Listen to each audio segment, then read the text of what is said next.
Regresamos a Punto y Contrapunto. Nuevamente, los magistrados de la Sala Superior del Tribunal Electoral acusan al presidente José Luis Vargas de tomar una medida unilateral, que además no tiene sustento legal y vulnera su autonomía como jueces, según dijeron. Esto luego de que el magistrado Vargas le solicitó, mediante un oficio, conocer de forma anticipada el sentido de su voto en los temas a discutir. Veamos en contexto. 5 de los 6 magistrados que integran la Sala Superior del Tribunal Electoral del Poder Judicial de la Federación se negaron a dar a conocer su voto anticipadamente. Este martes los magistrados recibieron un oficio donde el magistrado presidente del tribunal, José Luis Vargas, le solicitó informar de manera anticipada el sentido de su voto en cada tema a discutir. El oficio advertía que, de no contar con esta información, la sesión pública sería suspendida cuantas veces fuera necesario. La magistrada Yanino Otalora y los magistrados Felipe Fuentes, Reyes Rodríguez, Indalfer Infante y Felipe de la Mata rechazaron enérgicamente la petición, señalando que no tiene sustento legal. Añadieron que la solicitud atenta contra su autonomía e independencia y supone un intento de desnaturalizar la función del tribunal. Horas antes, el tribunal había emitido un comunicado apuntando que era práctica regular que los magistrados dieran a conocer el sentido de su voto para dar celeridad y claridad a las sesiones. Este no ha sido el único desacuerdo con las decisiones del magistrado presidente del Tribunal Electoral. Por ejemplo, en abril pasado, los mismos magistrados se manifestaron en contra de la decisión del ministro Vargas, que sin consultarlos pospuso la sesión donde se definiría si los aspirantes de Morena a las gubernaturas de Guerrero y Michoacán conservaban su registro. En diciembre hubo otro desacuerdo cuando mediante un boletín el tribunal informó que los magistrados habían votado por exhortar a los partidos políticos a postular el mayor número de mujeres posible. La ministra Yanino Otalora aclaró que el voto había sido por vincular a los partidos políticos a postular mujeres en 7 de las 15 candidaturas, lo que finalmente ocurrió. Punto y contrapunto. Segundo tema de la noche, empiezo contigo ahora, Luis. Nuevamente un desencuentro dentro del Tribunal Electoral del Poder Judicial de la Federación, ahora por esta solicitud del magistrado presidente para solicitar el voto anticipado por parte de los otros magistrados. ¿Qué está pasando al interior del tribunal? Mira, Mariana, le voy a decir con todo el sarcasmo que amerita, pero yo creo que el magistrado presidente quiere reportar el sentido de los votos antes a su jefe, que es Andrés Manuel López Obrador. Me parece, la verdad, pésimo, muy preocupante una decisión o una propuesta de esta naturaleza, porque ni él ni la magistrada Mónica Soto han estado, digamos, han reportado en contra, o más bien hacen la petición para que se reporten el sentido de la votación del resto de los magistrados. Otra vez, en medio de un proceso electoral con la institución que es responsable de tomar la última decisión, o al menos de reportar la última decisión en los casos en los que se impugnan las decisiones del Instituto Nacional Electoral. Creo que es bastante preocupante porque curiosamente son los únicos 2 magistrados que votaron en favor de que un presunto violador fuera candidato contra los votos de los otros 5 candidatos. Después de eso se viene la controversia si valía la pena que hubiera sesiones previas o no hubiera sesiones previas, en donde discutían y se podía leer entre líneas el sentido del voto y deciden como tribunal cancelar esas sesiones. Y a partir de ahí viene el oficio en donde les dice, ok, no vamos a tener esas sesiones previas, pero quiero que me digan el sentido del voto. Claramente daña la imparcialidad del resto de los magistrados, daña la objetividad de la deliberación judicial. Es como si dijeras, imagínate que el voto de todos los legisladores, o en caso de selección de algunos, en la selección o en el nombramiento de algunas posiciones, tuviera que ser abierta. Simplemente te obliga a que el resto o tu jefe político te señale y pueda generar alguna represalia directamente, o en este caso puedan tomar decisión como presidente del Tribunal Electoral, puedan tomar una decisión anticipada de cancelar o no una sesión pública del tribunal en este caso. Estefanía, contrapunto, y también preguntarte, ¿qué dice esto sobre este desencuentro, sobre el funcionamiento al interior del Tribunal Electoral, en medio de las elecciones en las que nos encontramos ahora? No, a mí me parece que los desencuentros son normales y evidentemente hay un contrapunto de posturas en ese sentido. Digamos, la deliberación es uno de las características de ser un órgano colegiado, ¿no? Es esta discusión que se tiene que dar.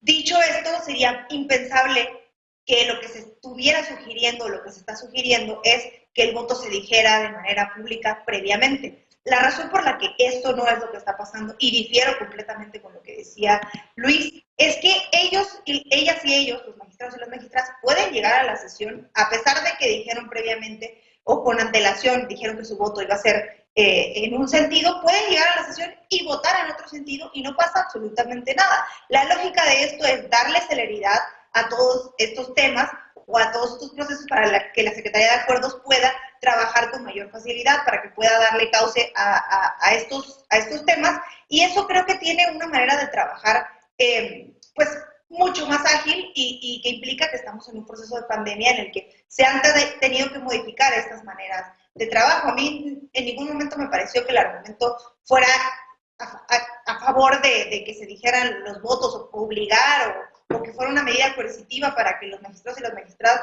dijeran en qué sentido iban a votar, y entonces decía Luis ir a notificarle, porque en realidad nadie sabe en qué sentido se va a votar, porque se vota y se discute en la mesa, y eso puede pasar, esto no lo impide. Eso es para mí algo que no me hace mucho sentido. Creo que fue claro en ese momento cuál era la razón por la que querían hacer esto con antelación. Dieron los argumentos que no me parecen descabellados y que creo que se está reproduciendo en otros espacios y en otros lugares, sobre todo en el Poder Ejecutivo, que tienen muchos casos encima, repito, por el tema de la pandemia, y no me parece, pues, esta cosa que decía Luis, un llamado de atención porque le están reportando a alguien la información. El voto se mantiene, bueno, no precisamente secreto, pero el voto depende de los magistrados, lo que hagan en el momento, y la discusión se va a dar y se tiene que dar. Eso a mí me parece un tema menor porque las cosas continúan de la misma manera. Alejandro, coincides con Estefanía, es para darle celeridad a los temas y bueno, a la resolución, sí, o persigue otros intereses o tiene otros fines esta solicitud del voto anticipado. Sí, nada más antes de entrar al tema, retomar la primera, respondiendo a lo que comentas, Mariana, que hoy conduces la mesa. El gobernador Cabeza de Vaca perdió el cargo como gobernador desde que fue desaforado por la Cámara de Diputados Federales. Y el artículo 111 lo que te dice es que haga lo correspondiente el Congreso local, que en este caso tenía que ser nombrar a un gobernador sustituto, cosa que no ha hecho y que tendrá que hacerse en los próximos días si no es que quiere generar un vacío de poderes en la entidad.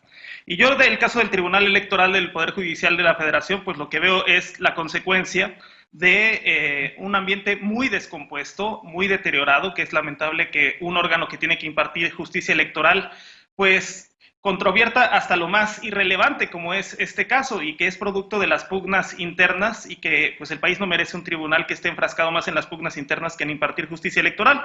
Y esto yo lo veo como una nimiedad que se ha elevado a un tema como de mucha gravedad. Está tan deteriorado el ambiente que tuvieron que suspender las sesiones previas a la sesión pública. Y en estas sesiones previas es en donde los magistrados daban a conocer el sentido del voto. Esto para dar mayor eficiencia al conteo. Si ustedes ven alguna sesión del Tribunal Electoral del Poder Judicial de la Federación, verán cómo los secretarios que escrutan los votos, pues luego se hacen bolas, porque los magistrados dicen, yo voto a favor en lo general, pero haré un voto en particular a la reserva 28.a y quiero fundamentar una controversia en tal otro artículo. Bueno, se complicaba tanto que muchas veces incluso no se tenía que hacer recuentos días posteriores, había una confusión de cuáles habían sido, cuál había sido la mayoría en ese caso. Entonces, me parece que pues era más bien un tema procedimental que se conflictuó y que realmente también lo que se aclaró es que el hecho de dar a conocer previamente el sentido del voto de ninguna manera vulneraría el proceso deliberativo, en el cual podrían cambiar de último momento, en función de los argumentos de sus pares, el sentido de su voto. Entonces me parece que es más politiquería y grillas internas que una decisión, digamos, de carácter autoritario o que meritaría atención pública. A ver, Luis, ¿tú cómo lo ves? Grillas internas, como dice Alejandro, porque no es el primer desencuentro que se da al interior del tribunal y ya se ha señalado algunas ocasiones en que el magistrado presidente actúa de manera unilateral. ¿Tú cómo lo ves, Luis? Solo el contrapunto rápido, Mariana, para darle la palabra a Pili. Creo que sí es un tema de respetar la división de poderes. Y ha quedado claro, o al menos genera suspicacia, que las decisiones del ministro Vargas generen esa confusión o esa cercanía hacia el presidente actual y que respalde todas las decisiones de Morena que contravierte la oposición desde el Instituto Nacional Electoral. Eso creo que nos hace, pues eso, genera suspicacia en la institución, le resta credibilidad y con este tipo de decisiones creo que se acaba de minar mucho más la discusión dentro del Tribunal Electoral. Pili, finalmente. Mira, yo lo que pienso es que la solicitud hecha por el muy cuestionado magistrado Carlos Vargas Vaca a sus compañeros magistrados de la Sala Superior del Tribunal Electoral me parece un exceso y un insulto a los magistrados que genera muchas dudas sobre cuál es la intención de saber con anticipación cuál será el sentido de su voto. Y la única explicación que encuentro es que con ello se busca ejercer presión hacia los magistrados previo al inicio de las sesiones para intentar incidir en el sentido de su voto y con ello favorecer quién sabe qué intereses en un evidente intento por controlar las decisiones del tribunal y de vulnerar la imparcialidad e independencia de sus integrantes. Pero además la solicitud la hace por escrito, en cuyo contenido además lleva implícita la amenaza de que en caso de no hacerlo, suspendería la sesión, algo verdaderamente inaudito. No hay que olvidar que sobre el presidente del tribunal pesa una investigación de la unidad financiera por la incongruencia de sus ingresos y los bienes adquiridos. Al magistrado Vargas le fueron halladas propiedades en Miami, Polanco, Las Lomas, lo que lo vuelve vulnerable y una pieza útil para los intereses del Ejecutivo, que en el momento que lo requiera, con un simple recordatorio del expediente que tienen en su contra, lo pueden manipular a su antojo en decisiones que le favorezcan a los intereses del grupo de poder. Sin embargo, a pesar de los intentos del magistrado Vargas por inclinar las decisiones en favor de los intereses del jefe del Ejecutivo, se ha topado con el resto de los magistrados que integran la Sala Superior y no le han seguido el juego, votando en contra de sus proyectos. Por lo que esta maniobra pareciera tener la intención de incidir en los magistrados para intentar manipularlos en favor de asuntos de interés para Morena y para el presidente López Obrador. Bien. ¿Alguien quiere agregar otro punto o contrapunto sobre el tema? Estefanía, José Luis adelante. Vargas, ¿no? José Luis Vargas. José Luis Vargas, el magistrado presidente. Así es, Alejandro. Estefanía, finalmente. Sí, me llama mucho la atención que a Pili le molesten las casas de magistrado y no las casas del gobernador Francisco Cabeza de Vaca, que son muchísimas y que están obviamente en la investigación de la unidad financiera. Y yo nada más diría rápidamente, el hecho de que sea cuestionado por una parte de la oposición, el hecho de que no les guste en qué sentido ha votado el magistrado, no quiere decir que sea cuestionado por el resto de la gente y no quiere decir que esta sea la razón para señalarlo y hacerle esta suerte de persecución dentro. En realidad creo que quienes han estado presionándolo a él para votar en el sentido, ahora sí, de los intereses de los grupos de poder que decía Pili, que no son los del gobierno, sino son los de las empresas, sino son los del Partido de Acción Nacional, sino son los de los partidos opositores, creo que ha sido él víctima de los magistrados que representan esos intereses y hoy quieren hacerlo pasar como una persona que no tiene legitimidad, cuando en realidad no es así, aunque la oposición quiera ponerlo sobre la mesa. Hay que respetar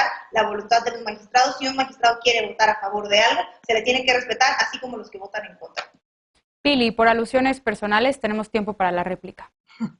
Mira, yo lo que pienso es que la intención de hacerlo por escrito e incidir en el voto es lo que a mí no me parece bien, ¿no? Yo lo que cuestionaba de sus bienes y de lo del expediente que le tenían, pues es algo que a veces en la política se utiliza para hacer presiones políticas dentro de los grupos.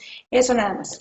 Bien, pues ¿alguien quiere agregar algún otro punto? Alejandro, ¿querías decir algo? No, subrayar que eso ya pasaba y daban a conocer su sentido de voto en las sesiones previas. Y ahora, como se llevan tan mal, ya no se pueden juntar previamente y entonces, pues, es simplemente pues para llenar ese vacío, ¿no? De que ya no se dan las sesiones previas. Luis, me dicen que tenemos tiempo todavía. Luis, adelante.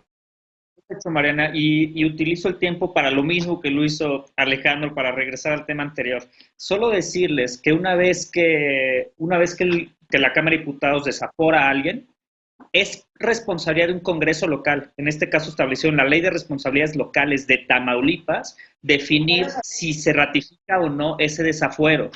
Y eso es lo que está también en disputa. Es un entuerto jurídico, insisto, no nos vayamos ahí. Tiene temas Hay fines políticos detrás y es lo que me gustaría dejarle claro a las personas que nos escuchan.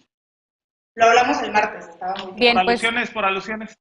Alejandro, a ver, finalmente. Sí es un entuerto sobre el segundo tema.